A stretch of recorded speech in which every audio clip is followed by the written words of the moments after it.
The Simpson បានទូទាយថាខែកក្កដាឆ្នាំ2025ខាងមុខនេះនឹងមានសង្គ្រាមលោកលើកទី3ផ្ទុះឡើងតគ្នាដែលអេពីសូតនេះផងដែរគឺស្ថិតនៅក្នុងអេពីសូតទី12តគ្នាអាចចូលទៅឆែកមើលទាំងអស់គ្នាបានឬក៏ហៅថា Dark Episode តគ្នាអ្នកតគ្នាដែលអត់បានមើលតុក្កតា The Simpson ណាតុក្កតា The Simpson ពីដើមដល់ចប់អាចចូលទៅ Subscribe Disney Plus បានតគ្នាមើលពីដើមដល់ចប់ទៅដោយអ្វីដែលខ្ញុំនិយាយពីវីដេអូចាស់ៗកន្លងមកអញ្ចឹង The Simpson ណាអ្នកនិពន្ធរឿងហ្នឹងគឺដូចជាអ្នកឆ្លងភពមកទៅសេអញ្ចឹងតគ្នា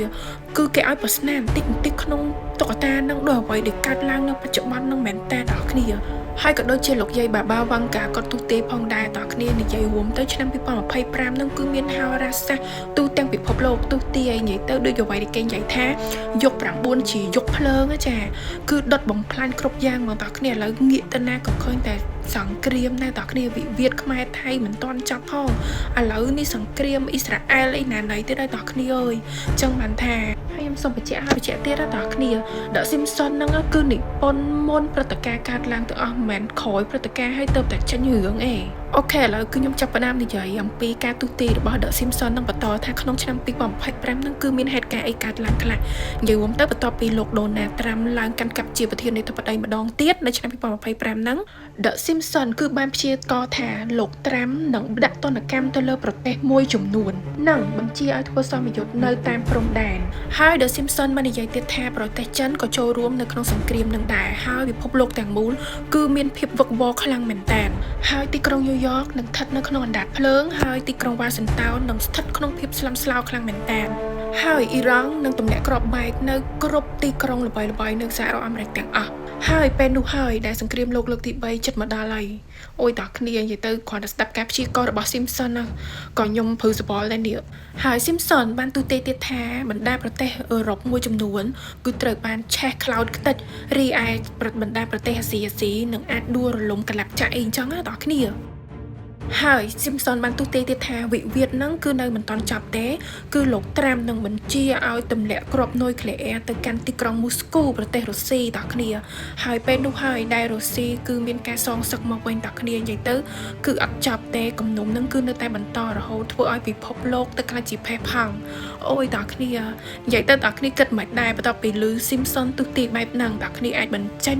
មតិនៅក្នុងវីដេអូហ្នឹងបានតើគ្នាពីព្រោះថាខ្ញុំកំពុងតែតាមដានហើយខ្ញុំភ័យប៉ុន្តែយើងពង្រឹងខ្លួនឯងតើគ្នានិយាយទៅខ្ញុំគ្រាន់តែឃើញយើងពីភ័យដែរហើយឥឡូវកំពុងតែឃើញគ្រាប់បែកបេ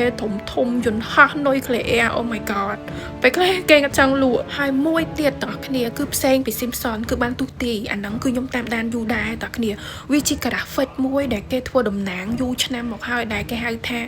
វាចេញជារៀងរាល់ឆ្នាំនិយាយទៅប៉ុន្តែគេទូទាយវាមុនឆ្នាំហ្នឹងដូចថាដល់2025អញ្ចឹងប៉ុន្តែវាចេញតាំងពីឆ្នាំ2020អីមកអញ្ចឹង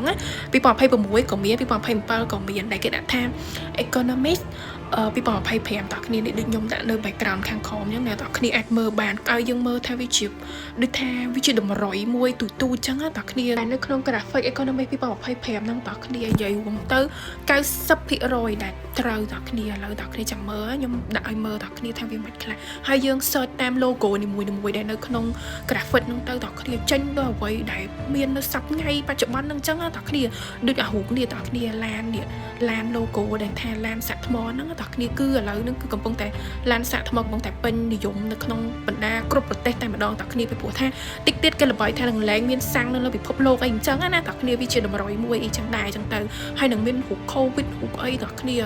រូបស្រាំងថ្នាំហ្នឹងគឺបានន័យថាជាជំងឺថ្មី COVID ថ្មីតើគ្នាយើងចាំមើលតើគ្នាទៅវាខ្ញុំមិនដឹងថាវាមិនទេហើយនឹងសង្គ្រាមអ៊ីរ៉ង់ជាមួយនឹងអ៊ីស្រាអែលអីហ្នឹងគឺមាននៅក្នុង logo ហ្នឹងទាំងអស់អញ្ចឹងអ្នកដែលធ្វើ graphic ហ្នឹងក៏សាហាវដែរក៏ប្រហែលមកពីឆ្លងភពមកពីសម័យណាក៏មិនដឹងដែរតើគ្នានិយាយទៅធ្វើដូចមែនតើហ្មងតាំងពីរូបប្រធានាធិបតីអីហ្នឹងតើគ្នាអូនិយាយទៅខ្ញុំសុំទៅសារខ្ញុំមកចិត្តតាមដានណារឿងចឹងតើគ្នាដល់ពេលខ្ញុំឃើញចឹងគឺខ្ញុំទៅសារអ្នកដែលគេ predict ហ្នឹងអ្នកដែលគេទូទាយព្យាករណ៍ហ្នឹងថាមិនដឹងថាគេកំណត់គេគិតឃើញអញ្ចឹងឬក៏គេមកពីអនាគតការឬក៏មិនសរសើរមែនហើយនៅក្នុងវីដេអូនេះដែរតើគ្នាបើមានខុសឆ្គងកុំចំណុចណាកុំកែប្រកាន់ប្រើពាក្យអស្ចារ្យមកអីតើគ្នាពីព្រោះថាគឺខ្ញុំបកប្រែពីគេទេមិនមែនជាកំណត់ខ្ញុំផ្ទាល់អំផលទេណាតើគ្នាគឺខ្ញុំនិយាយតាមអ្វីដែល Simpson បានលេងទូទាយព្យាករណ៍ហើយខ្ញុំបកប្រែអ្នកតើគ្នាស្ដាប់ហើយយើងមានតែចាំមើលចាំគិតពិចារណាតើគ្នាទេតើគ្នាចាដល់វីដេអូខ្ញុំគឺមានតែប៉ុណ្្នឹងទេតើគ្នាជួបគ្នាវីដេអូក្រោយទៀតបាយ